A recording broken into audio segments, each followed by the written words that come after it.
Good good morning, everyone. And my name is Kieran Swail. I'm a tourism and innovation specialist at the business support team in Southern Regional College. And today I have my good friend and someone that we've worked with down the years, Wayne Denner.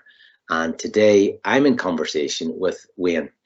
And we're going to talk about Wayne's journey as an entrepreneur.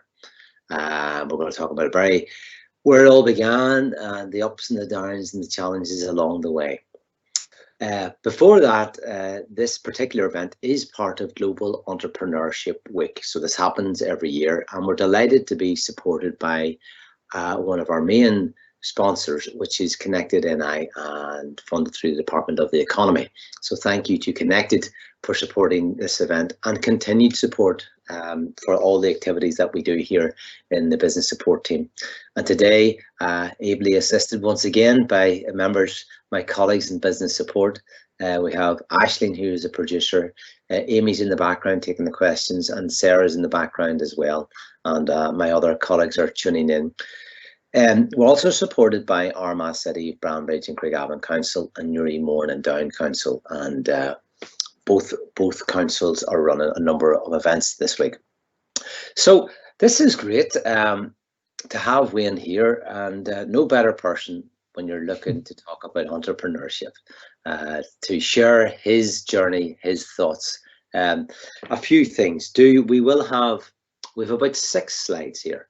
So I would recommend, and I say this at most of our webinars, but do take down a few points or notes for tips that Wayne will share at the end, and we'll have a dialogue going back and forward.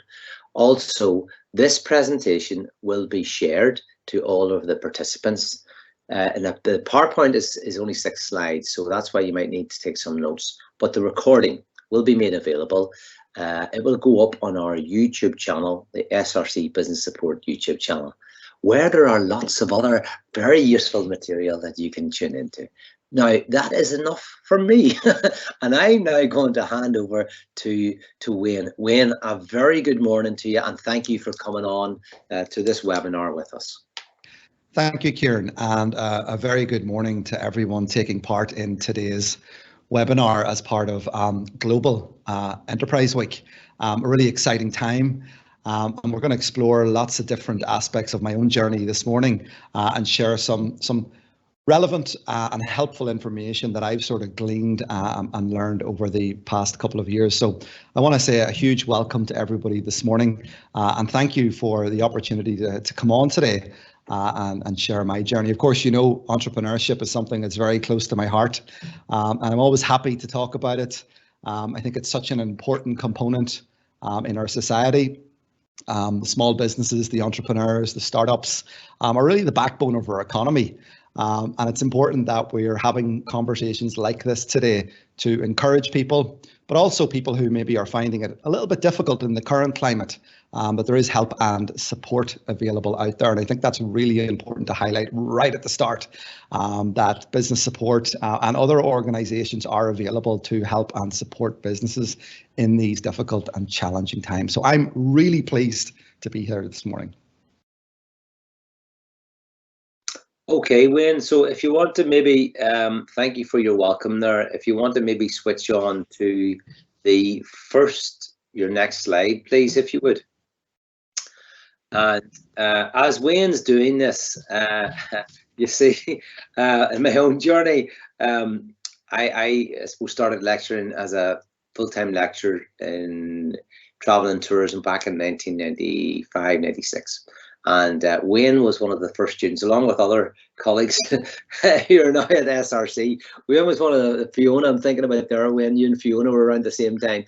One of the first students that I taught in travel and tourism then. So that's how long ago I know him. But also I lived in Warrenpoint at the time. And Wayne finished he went out of HND and did his degree, and then he came back. And it's when I see where it all began with Wayne, I am fondly remembered of his first, I wouldn't say your first business venture, Wayne, but sort of one of your very early business ventures. I guess I'm going to throw the name out and then I'll let you take it from there. But the business was called, where do you hear this? It was called outlastnight.com. And what you don't know, to our two lads at home, I'm always going, oh, we outlastnight.com if somebody's looking a wee bit on the football pitch that they were out last night, and this has become a saying. But listen, where it all began, Wayne, out last night. Wasn't that such an interesting venture? Tell us about that. Yeah, I mean, I suppose that was where it officially began. Of course, and I was thinking about this morning, quite early when I woke up, of where it actually really began.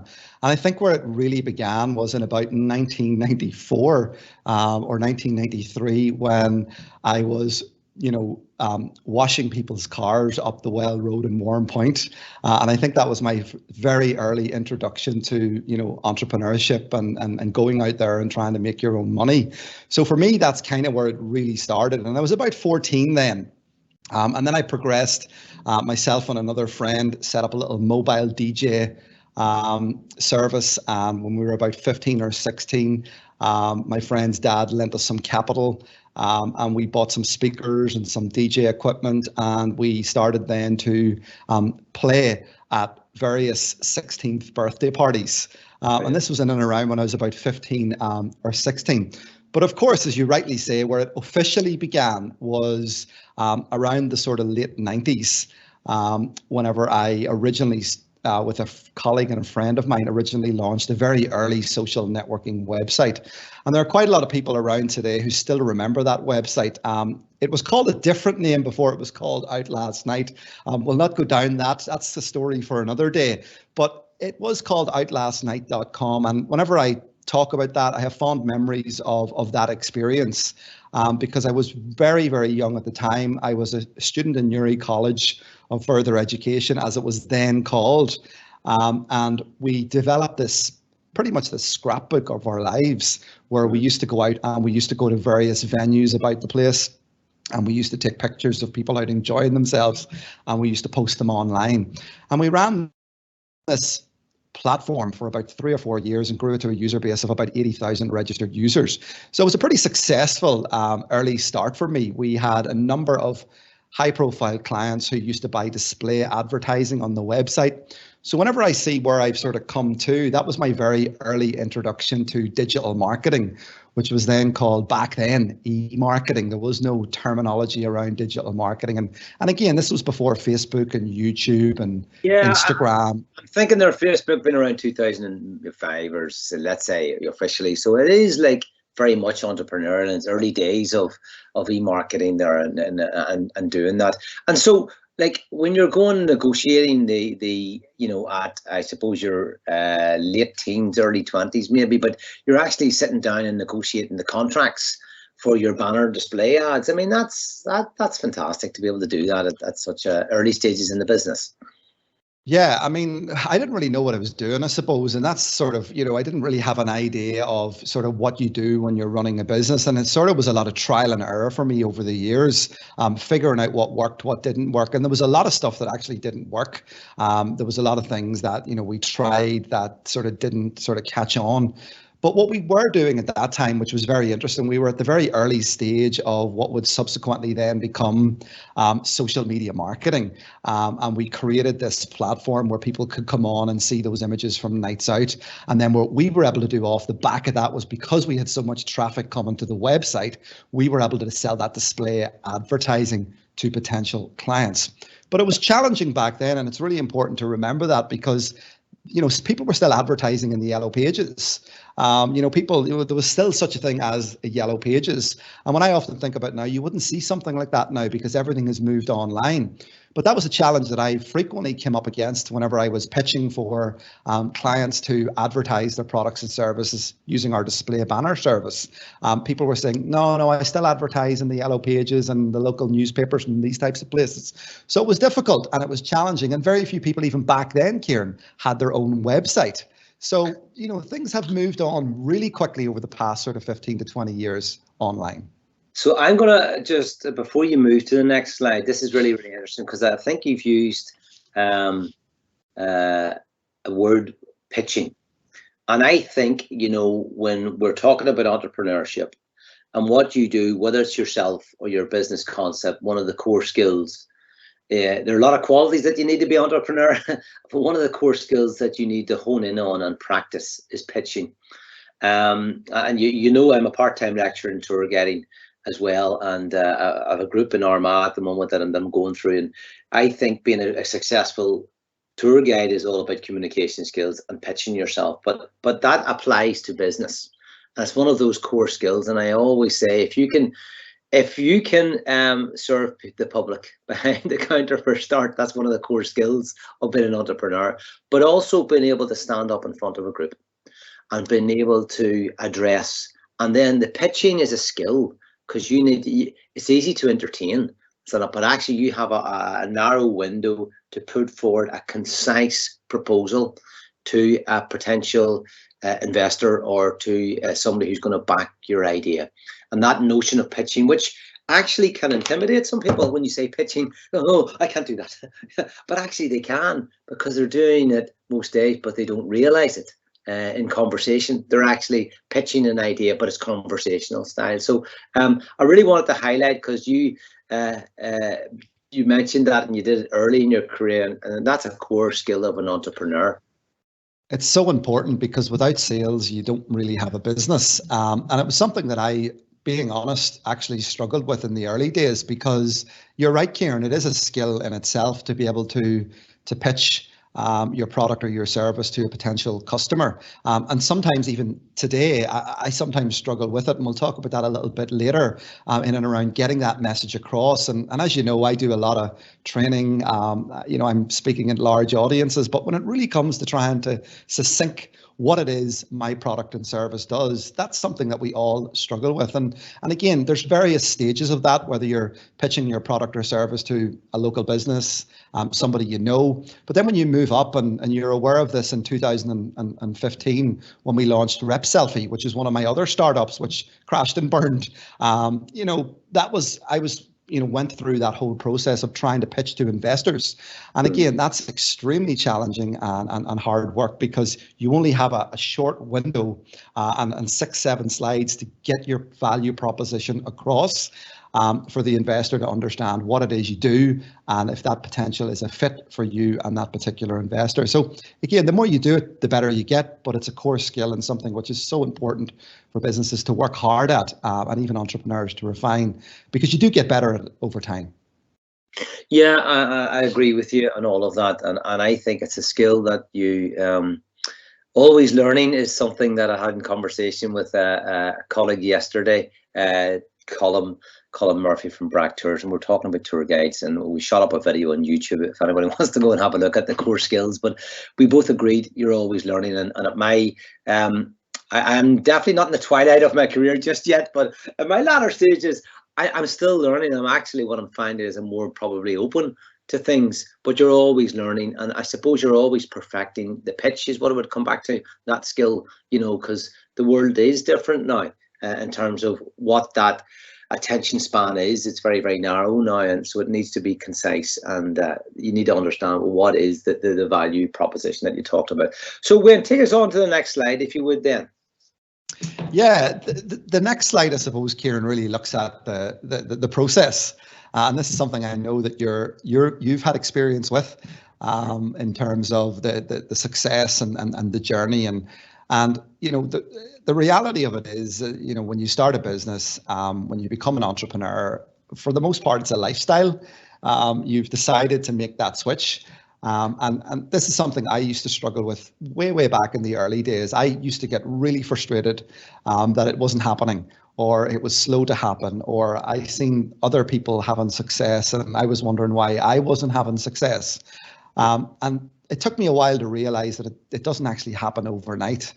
To relax myself, to say that, you're on this path and it's not a sprint. It's very much a marathon. So when we talk about success in business, we see a lot of stuff on social media, and this is something that can, really sort of influence people in certain ways. We see lots of content out there for people who are having success, but we don't see a lot of people really talking about the struggles along the way. And again, I've had many of those struggles along the way. And when I think of my journey, it wasn't a straight line, but it was a series of ups and downs and starts and stops. and, you know, pivoting into other businesses and that type of stuff. So, you know, it is about that whenever you're looking at your own business journey. And again, thinking about where those challenges are along the way. Yeah, I mean, you've hit on a number of key points. I'll come back to you in a wee second. But first of all, I love the graphics. And I'm laughing because I set up my own business back in 2003. And I know you and I have discussed this, but where your little squiggle starts at the bottom, I went into, and I said this to the girls beforehand, I went into a U-shaped valley. I went right down, having saved about £5,000 starting off the business, and boom, it just went, oops, whoa, way down. And then in geographic terms, I went northwest and then northeast, and I never went through north.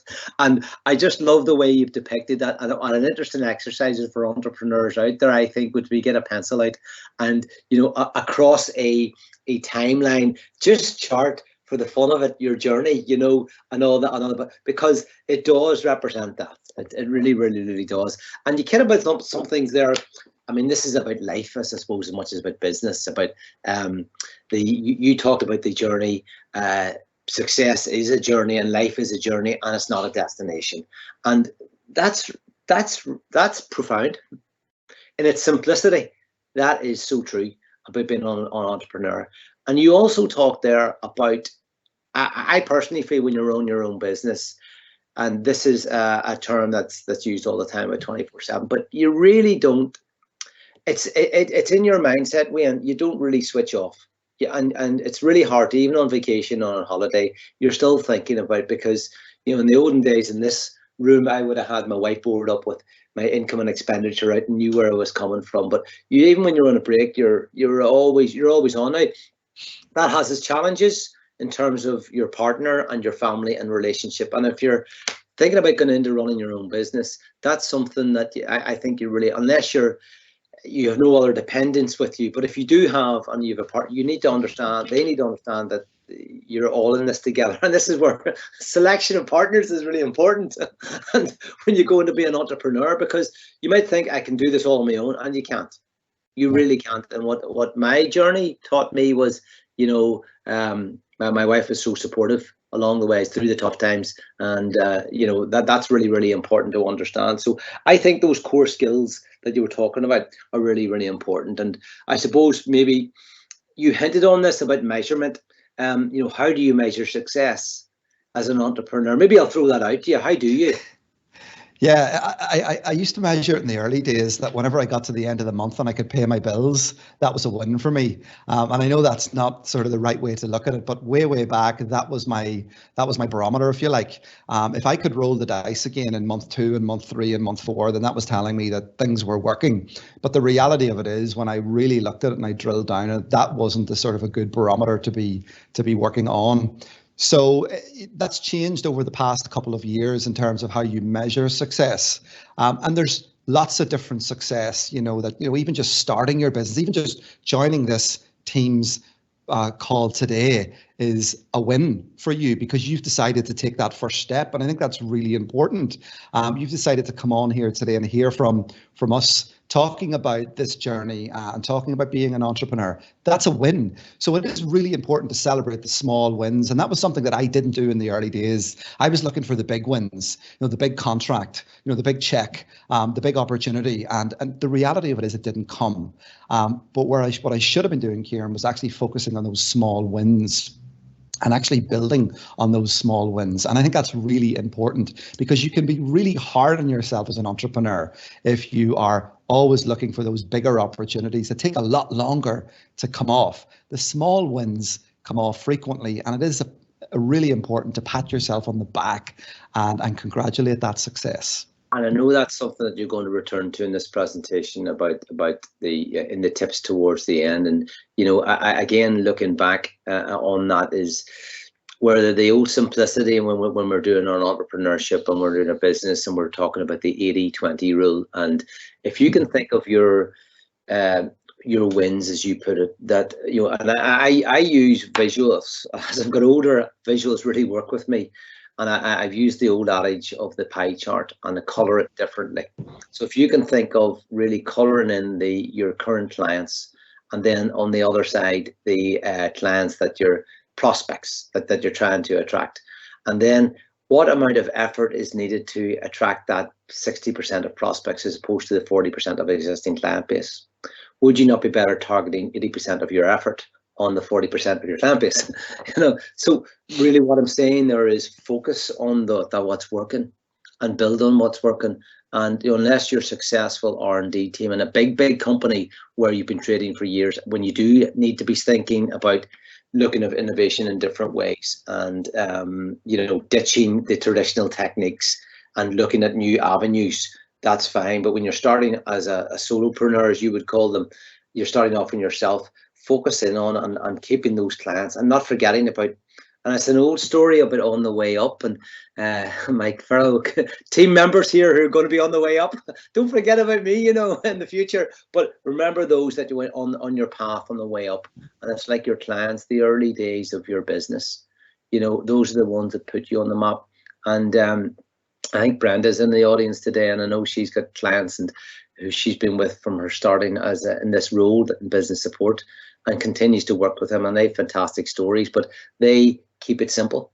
And that's the one thing that, hearing your journey, and when I think about success that I'd like to share as well, is focus on those that have been good for you, with you, that you're natural with. That's very hard. What I mean by that is you're yourself with them. You know what I mean? The most natural fit as a person, like-minded. But that gets on, I think, to a point that you're going to talk about. So maybe we could, I can see one or two questions coming in, but maybe we could do move on to the next slide, please, Wayne. Yeah, sure, no doubt.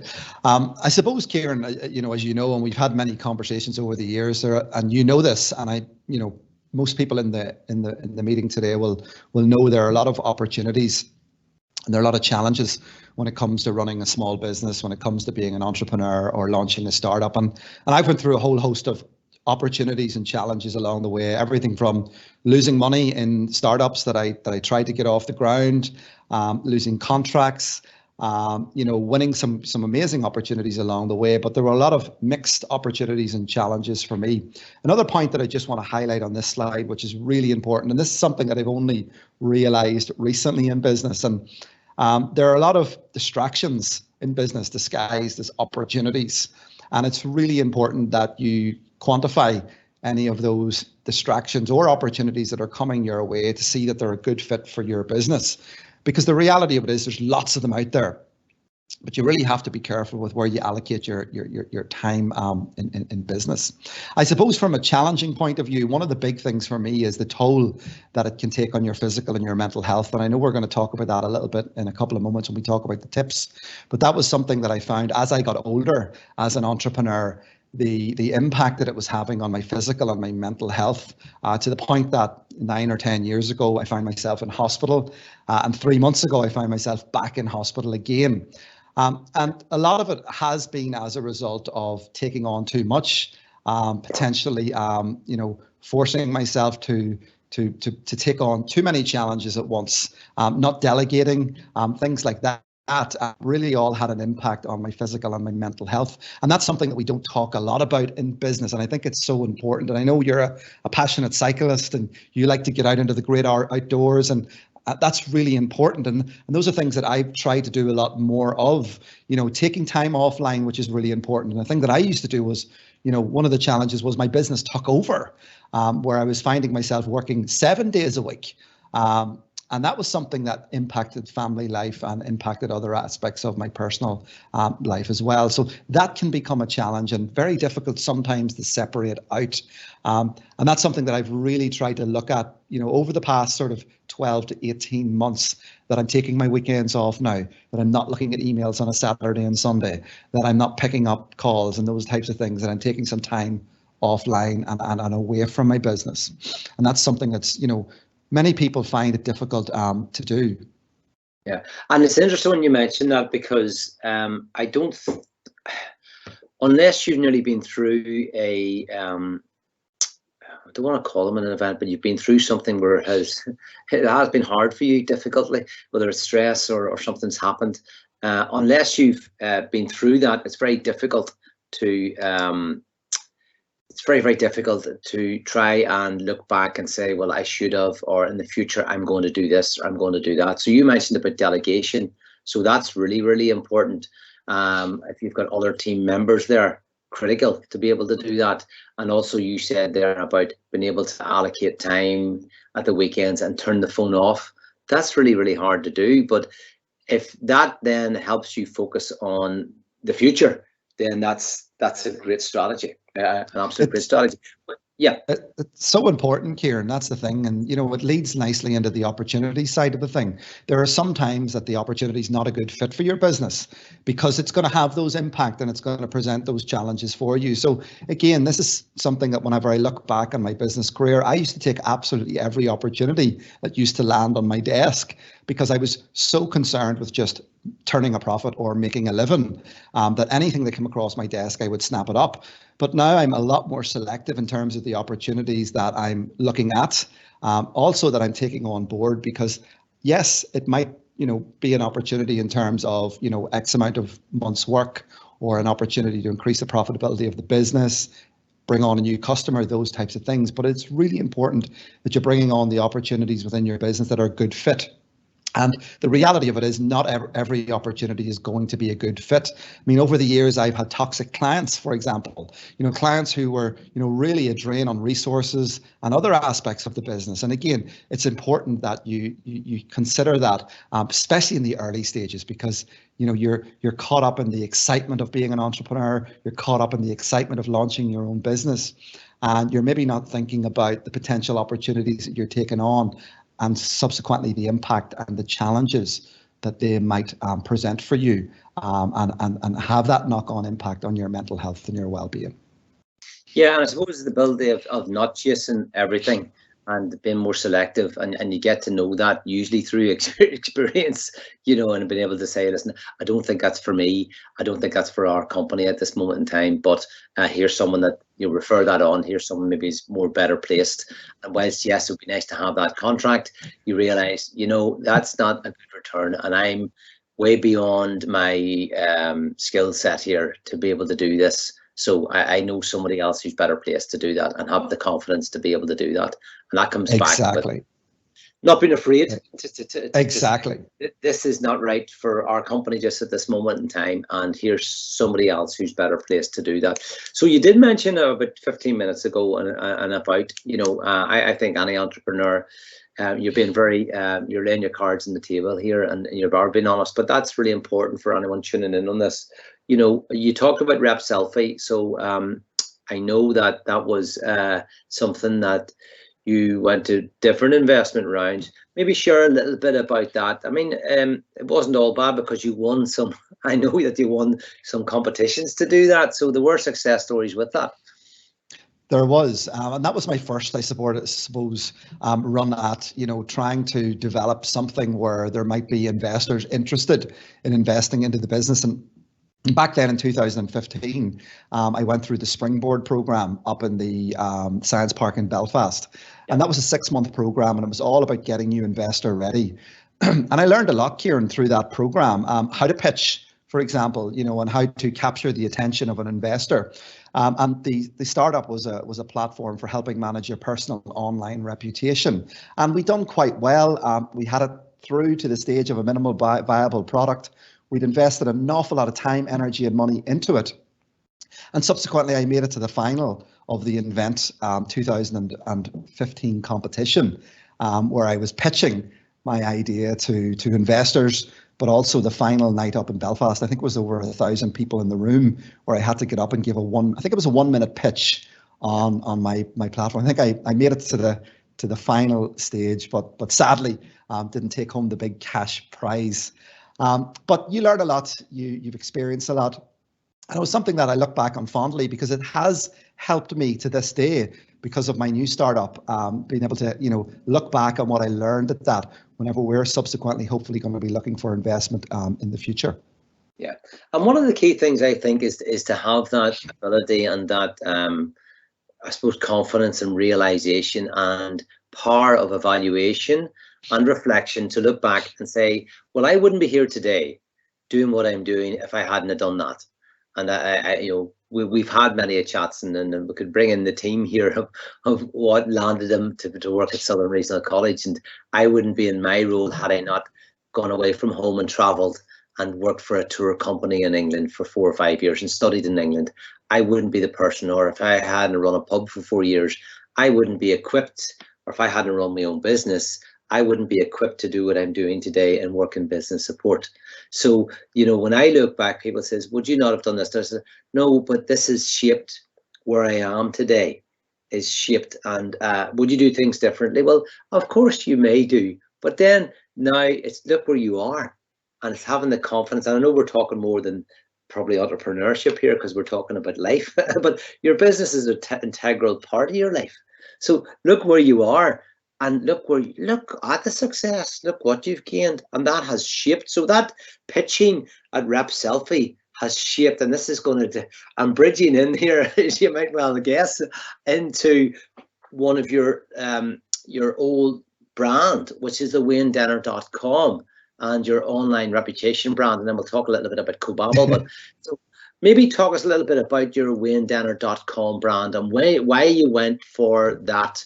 And then, you know, why you focused on online reputation. Yeah, and that was, I suppose, the precursor for Rep Selfie. I mean, that's where Rep Selfie was born out of.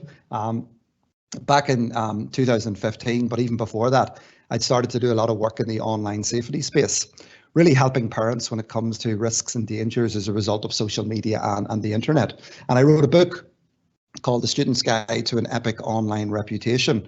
And that was all about how to use social media and the internet positively and responsibly to get ahead. So again, there's, you know, these are opportunities that come out of something that you've been doing, that you're passionate about.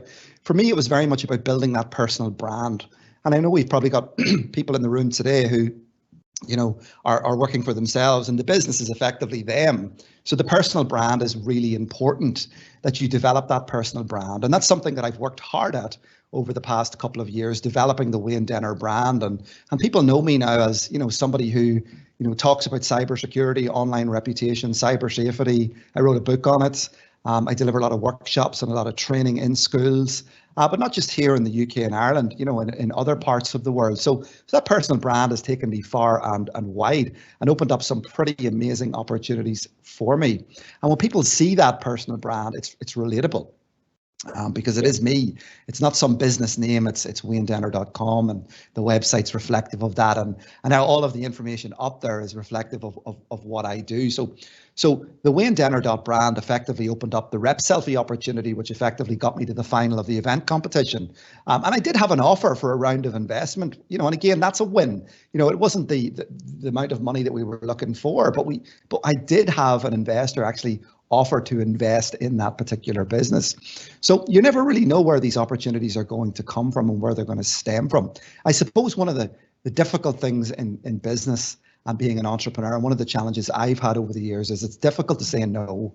You know, and I was always guilty of being a yes man and taking on too much. And that's something that I do want to echo today for people who are in the call today, you know, that it is okay to say no and look for those opportunities that are going to be a good fit for your business or your organization. Yes, of course, there's going to be challenges along the way, but if you found that right opportunity, it's going to be a lot easier to navigate those challenges as you move forward. So you are an international speaker, and you brushed over that very quickly. But again, for anyone there from an entrepreneurship, Wayne talks all over the world, and he's a guest speaker in, well, I suppose I'm going to use the Middle East as his broadest context there, but certainly Dubai and Saudi Arabia. And his next project we're going to make reference to is set up out there. You're also a podcaster as well, and you're an author, as you rightly said. So, you know, you really are, you have, for me, embodied the true spirit of the personal branding and entrepreneurship. Now, I know we're going to talk about COVID-19, and maybe this will dovetail into talking about the Cobabble story. So COVID-19, obviously, for everyone listening, has been very, very challenging, and we have endeavoured to support businesses as best we can through events like this, and then through just being there to listen, certainly as a business support in a college at the early part of COVID-19, and we've had a response, and our department then has come across with a lot of fantastic funding for opportunities through skills intervention and latterly skills up and our skills focused programs, and we have had a great success. And Aislinn's going to make reference to some of that in terms of future funding, but it's been extremely challenging. We know on the ground, I can tell you, heart-rendering stories, Wayne, and I know you're one of them too. It's challenging, but you know, when I'm on the phone, the early days where people just wanted to talk, they just wanted to talk. That first month or two, there was really no idea where to go. You know, when the doors were closed, and some sad stories of personal friends of mine who closed up the coffee shops, and you know, that's sad, but that's reality. On the other side, there have been new opportunities and good success stories as well. So maybe I'm going to hand back to you on the COVID-19. Yeah, I think it's really important to be honest about this. And whenever I was thinking about this today and over the past couple of days, there was a number of times that my business near went to the wall. In fact, whenever COVID-19 struck, we lost about 70+% of all revenues. My personal brand, that you rightly say, was something that I worked hard to build over the past couple of years. I was doing a lot of traveling internationally. I was delivering a lot of speaking workshops and gigs in schools and colleges right across the UK and Ireland, and indeed right across the world. Whenever COVID-19 happened that January, February, I lost everything overnight. And I mean everything, gone. And that was something that I worked really, really hard, not just me, but other people within the business, and we're a small team, to build that. And that was very much like the rug being pulled out from under you. And I didn't really know what to do. And I struggled for a while to figure out, what do I do? And you know, that term pivot, and I don't want to use it because it's quite overused and can sometimes be a bit of a cliche. But I was trying to find a way to pivot. And yes, I did the virtual training, but it didn't really work, because most of my work was me going in and delivering face-to-face training, and that was gone. We couldn't bring large groups of people together. That was gone. We couldn't travel internationally. That was gone. So I found myself in a really, really difficult situation, going, what am I going to do? And you know, how can I keep the lights on? How can I move forward? Is there even a business here? And what am I going to do? Fortunately, being the entrepreneur that I am, I sort of like to have plan Bs. And about 18 months before COVID actually happened, we'd embarked on creating and developing a software platform called Cobabble, which was originally designed for me and others, my co-founder in the Middle East, to deliver our online safety training to schools and colleges. We adapted the business based on the needs of a couple of local clients here in Warrenpoint and indeed further afield, who needed a way to deliver checklists and updates to their employees during COVID-19. And we were able to pivot and develop our software a little bit further so that we could offer those solutions to our clients. We did that within about a 2.5 week period, and we rolled out some new features within the app. And thankfully, that was the features that the clients needed. And that's what kept the lights on while we were trying to figure out what we were going to do next. So it is all about trying to have a plan B, but always exploring opportunities, because we never know when something like this is going to happen. And I was reflecting on this recently when it comes to business in general. And I don't want to be negative, because I'm not a negative person, as you know, Kieran. I'm always upbeat and optimistic. But at my stage in business now, I find this one of the most riskiest times to when you're involved in business, because you don't know what's going to change. We're hearing different things come out every day. You work from home, don't work from home, then you can travel, then you can't travel, all this type of stuff. And it's really uncertain. And that's really impacting for lots of businesses, my own included. And that's challenging. And you have to be careful, again, what you're consuming online, what you're reading, what you're looking at, because that in itself can impact your mental health and your well-being. Thankfully, we're starting to come out of the woods a little bit. I've seen an increase in inquiries coming back. Schools are again looking to book me to come back in and deliver my workshop. I'm confident that the international side of the business is going to come back. We have launched CoBabble in version 2 now, and we have a small operation in the Middle East.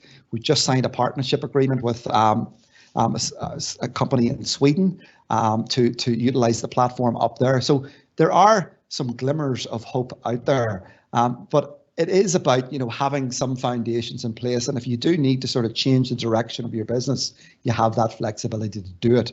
But no doubt in my mind, and I experienced a recession before, back in 2008, 2007, but it wasn't like COVID-19.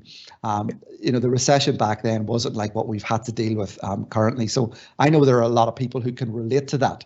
And probably nodding their head going, yeah, I know the impact that has had on my business or my organization. And one of the things I would share and like to add on that is that collaboration is really important. I looked for ways to collaborate with people whenever COVID-19 happened. Is there any way I can bring value to another company or an organization? Is there any way they can bring value to me? Can we collaborate? Because the reality of it is, guys, we're stronger together.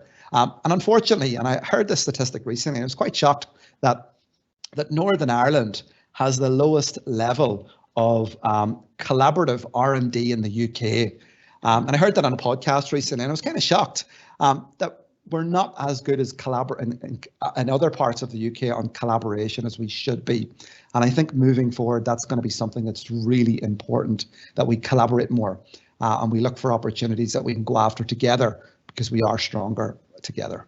Yeah, and that's very, very, very, very true. And you've talked about the CoBabble, and we're working with you on that at Southern Regional College as well. And for anyone again listening in, you can go to CoBabble.com and have a look at the site. But that's an online learning and business engagement site, and multiple facets to it. And we're certainly using it at the moment and taking a few businesses through it. And I hope continued success with that. And that particular platform is all about partnership, and and stepping back and looking at this partnership and collaboration is really, really important, and being able to work with others who are the same fit as you are, as your business is. And I could just remind Amy in the questions, if you have any questions to us, just please do pop in. I can see a couple of questions in, so in the audience there, if there are any more questions, by all means, please pop them in. Wayne, I think our next slide is the tips then. Yeah, so I suppose if I could share 3 tips that I found to be really important in my business journey, and these are things that I didn't understand, or they weren't really tips, or they weren't really important to me in the early days.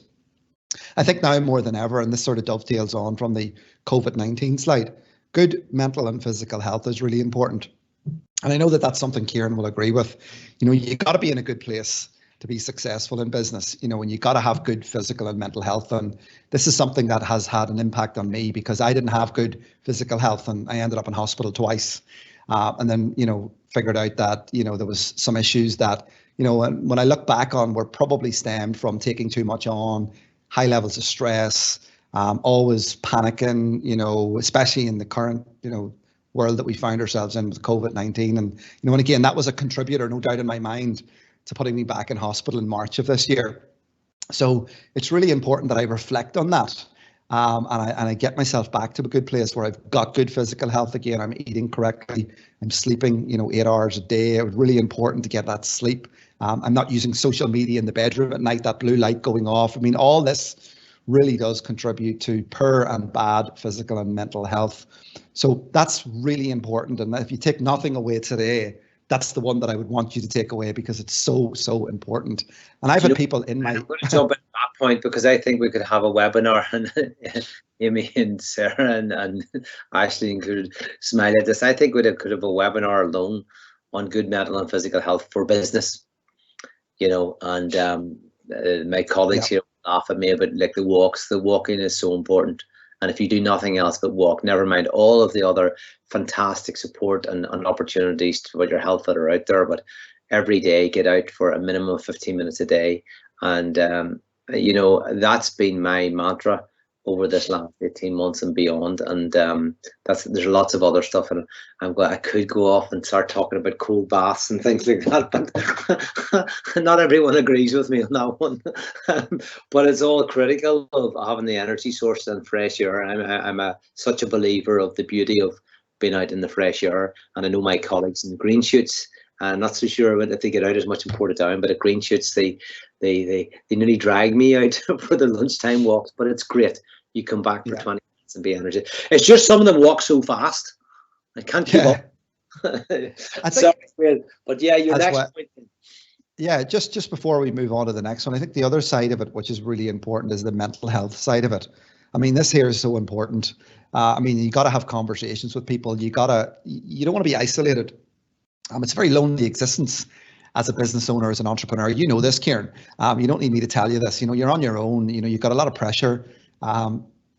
It's challenging. There's no doubt about it. And it can, over time, impact your mental health. You also have to be careful about what you're consuming online. There is a lot of nonsense on social media platforms when it comes to success that people are having or not having in their business. And again, you have to be careful what you're consuming and what you're following. That can also impact your mental health. So again, taking time offline when you go out for that walk that Kieran's mentioning. Don't be checking your social media and taking photographs. Get in the moment and forget about it. Switch off. That's really, really important. So that mental health side is something that I didn't appreciate or realize for a long, long time, that it's actually a massive contributor to if you're successful or not. And you need to be in a good place in your mental health. And over the years, I haven't been in good places. I've struggled with it, and I think everybody has in some shape or form. And that's challenging from a business perspective, because we don't have that comfort blanket of a wage going into our bank account every month. We're not employed by a company or an organization where, we at least we know what's coming in at the end of the month. Many of us who are an entrepreneur, in some cases, and I was like this in previous years, living from month to month, and you're not sure what's going to happen. And whenever you find yourself in something like COVID-19, it just rams up the challenges there as well, and the impact that can have on your mental health. So again, really, really important tip to take away today. Surround yourself with good people. That's something that I've been lucky enough over the years. People have helped me out. Kieran alluded to, the conversations that we have over the years. And that's been so helpful.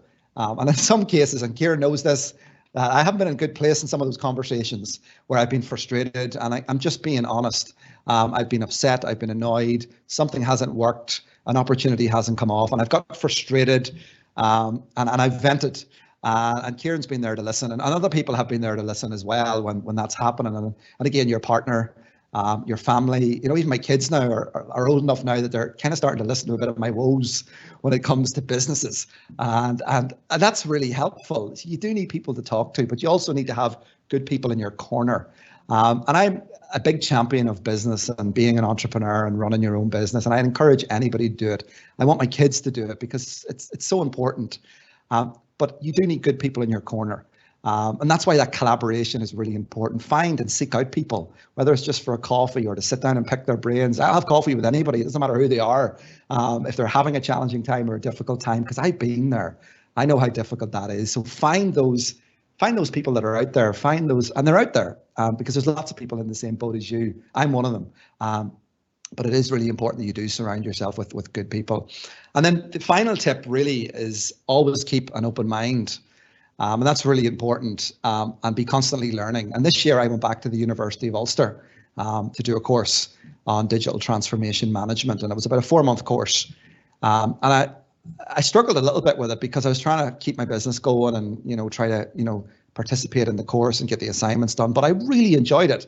It opened up me to new people, new ways of learning, and also that whole buzzword now around digital transformation and the future of work. So it was so relevant to what I'm doing with CoBabble and so useful. So keeping an open mind, and we live in a great time now where we've got access to all of this content and information online. Like as Kieran mentioned, I run a podcast. Kieran runs a podcast, Tomorrow's Visitors. I run the Zero Lives Left podcast. There's lots of great ways that you can learn information, and you can keep your mind sharp, which is really important within the sector that you're operating in. So if you do get opportunities to go back and participate in a learning experience, whether it's through a course that Business Support are running, and I know that you guys run a lot of courses and again, a lot of webinars and different things like that, really, jump at those opportunities because they're so important, and you never know where that in itself might open up an opportunity for you. So keep open-minded, and that's really important, and always be constantly learning. And those are the 3 tips that I think are really, really important, of course, alongside your mental and your physical health and that type of stuff. But again, surrounding yourself and having good people in your corner and constantly learning is really important. Yeah.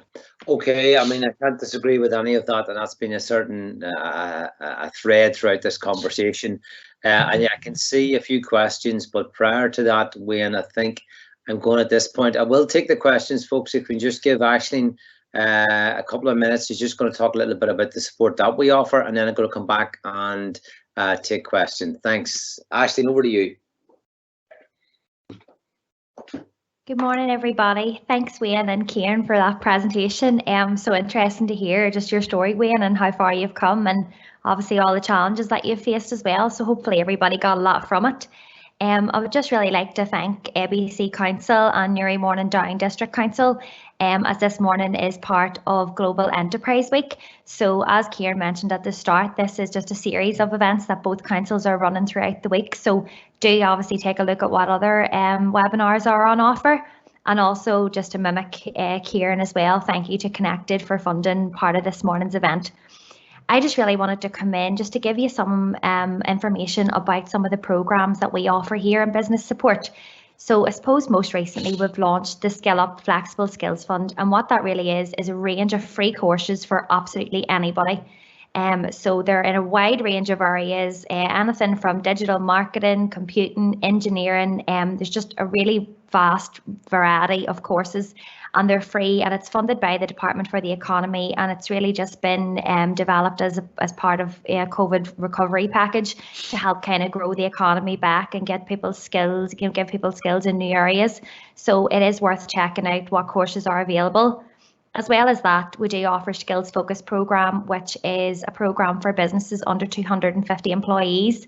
That's also funded by the Department for the Economy, and it offers a range of fully funded courses to companies as well. Kieran, I suppose, would work a lot on our innovation programmes, one of which would be the Innovate Us programme, in which him and Wayne have worked on together. And it's up to 60 hours of mentoring for an upskilling in your business. So it can be kind of anything to improve a new product, process or service within your company. And it's also funded by the Department for the Economy, and it's for companies under 50 employees. We do also innovation vouchers, which are funded by Invest NI, and it's really an opportunity for companies to tap into the R&D and the innovative sort of programs that we have here in the college. Although this one is worth noting that we do have a VAT element to that, so whereas all the other programs would be funded. We do also offer a wide range of apprenticeships and higher level apprenticeship programs, which are a really good tool for businesses as well to kind of get some new thinking into their business. Finally, we have another webinar this Friday, which is a food webinar. So it's about labelling and the new labelling requirements that are coming in. So if there's any hospitality companies here, feel free to register for Friday's webinar. And we will be sending an evaluation out following this webinar, and we'd love to get your feedback and also get some suggestions of maybe some webinars that you would like us to cover in the future. So finally, if anybody has any training needs, or you're just maybe thinking about starting up and you're looking to know what helps out there, like, feel free to give us a call or email us on betterbusiness@src.ac.uk, and one of us will be glad to get you started and tell you what we have available here at the college. I will pass back now to Kieran for the Q&A. Thanks, Kieran. Great. Thanks, Aisling. Aisling, I just say a prompt there, about 5 minutes left in your scheduled meeting time. If we go over that, will we be cut out? No, you'll be okay. Dead on. Okay, we have a couple of questions, a few questions here, Wayne. Thanks a million, Aisling. That was very succinct covering of our support. So I'll take Jill's question. Any top tips for time management and working from home? Yes, that's a great question, and you know that I'm excited about that. I use a great little app called Clockify, that I'd highly recommend you take a look at, Jill. It's fantastic. And this is something in my early days of an entrepreneur that I really got wrong. I didn't log my time, and I didn't quantify my time, and I was really unsure about what to bill for.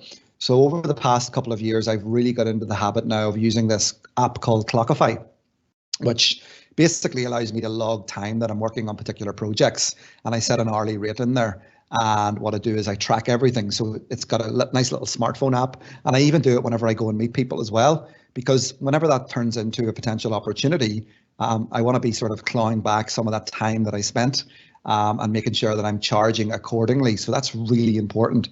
And that app allows you to be able to track all of your time and separate it out into different projects that you're working on. So I would really encourage not only you, but anybody who's listening in today to get into the habit of logging your time and tracking your time, because that will really give you a picture on, you know, the time you're spending on particular projects with clients, but also sort of what the hourly rate should be, and then what you need to be subsequently billing out for.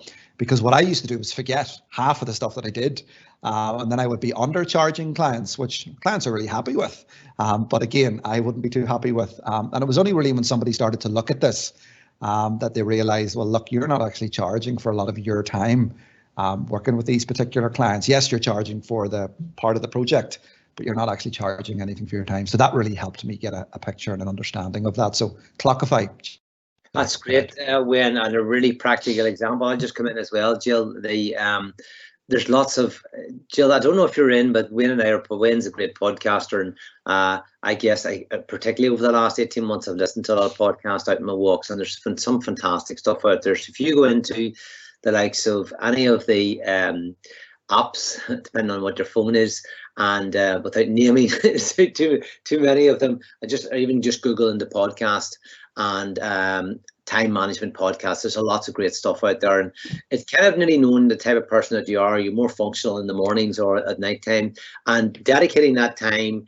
What I can advise is that it's, you know, you can have 6 screens open, but are you jumping from one to the other? So for a certain time of the day, you actually come in and you address all the emails. And I can even in this call, my phone's to the left, there's about 7 emails now. I'm not even looking at them because I'm on this call. So there's a time of your day when I just address emails, and it's okay, or calls. And some of my colleagues in business support are constantly, you know, through the nature of their work, are on the phone all the time. So it's going to be very difficult to them to answer emails and front reception desk. And Amy's probably laughing at this and to try and multi-skill, but it's kind of lowering that where's your workload and kind of yeah, jump in there with.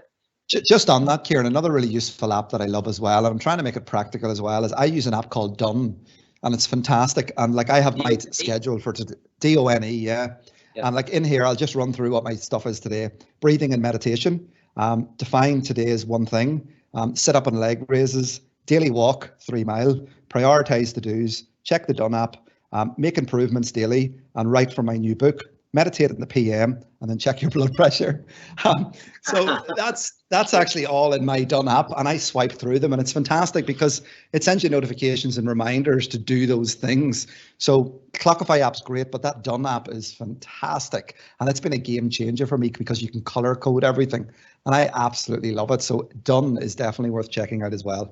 You're mentioning rightly the importance of taking time out when you're working from home, Jill, and you know we've come back to that a few times, and there's lots of great stuff. We have a few clients here, business support we're working with, who do, you know, reflexology and homeopathy and on all of that stuff. So hopefully that answers that question. A question from Colin: are there any local opportunities for networking in NI? I've tried LinkedIn groups, but there's nothing there for NI. I can set one up for NI if anyone's interested.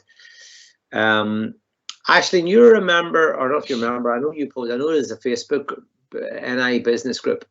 Yeah, I was just about to jump in there actually, Kieran.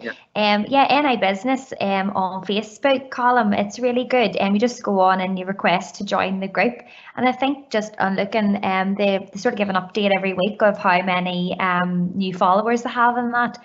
But I think now they're sitting at maybe 80,000 or something, something like that. But it's really good, and you can just go in and post your updates or post events. I think that I don't know if they're doing it at the minute, but they go through like phases. They're doing like a chat on a Thursday evening, and they do like different topics.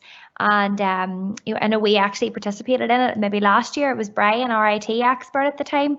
He got involved in the digital side. So they do lots of things like that. So it's definitely worth checking that one out. I'm not sure if maybe you guys know of any others. There's not a lot at the moment because of COVID-19. There used to be more of those sort of networking things that we could get ourselves along to and that type of stuff. I'm a big fan for the non-virtual, the in-person events to hopefully be coming back. And there used to be some small little networking groups about the place that you come along to on a Thursday morning or a Wednesday morning. And hopefully those things are going to start back up again, Colin, because they're really good to get out and actually meet people face to face.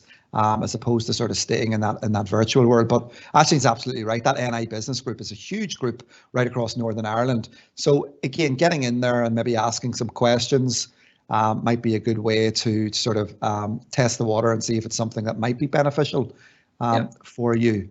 There are also, I suppose, the local chambers of commerce, and I don't know where you're based, Colin, certainly, and across your council areas.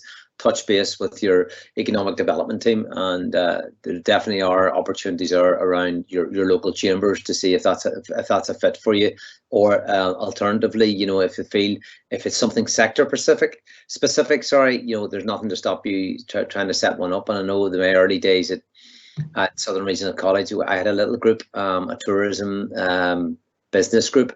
And we met up. It was actually set up on Meetup. So there's enough technology out there to be able to do that.